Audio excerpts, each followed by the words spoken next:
A la Festa Major hem de parlar de més activitats que s'avancen els dies centrals, aquesta vegada esportives. Són imatges de la final absoluta del torneig de tennis de Festa Major que s'ha anat disputant les darreres setmanes.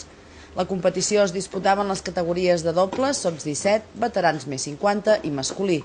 Es trobava a faltar la competició en categories femenines, cosa que recordava el president del club més tard a l'entrega de premis. La final masculina les disputaven els mateixos protagonistes que l'any passat, però els papers s'invertien a l'hora de repartir-se el podi.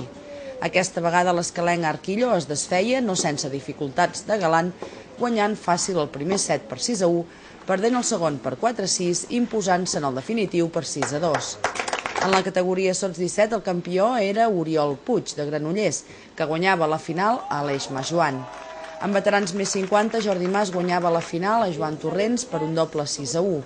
I en el torneig de dobles, la parella guanyadora va ser la formada per Bras i Prats de Saba, que necessitaven 3 sets per imposar-se a Cabanilles i Querol.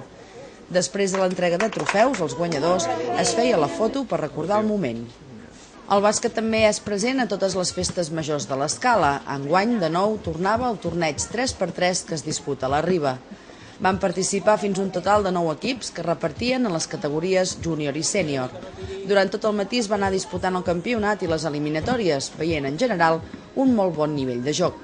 Cap a la 1 del migdia es feia l'entrega de premis, primer amb una medalla per cadascun dels participants i després els trofeus pels guanyadors.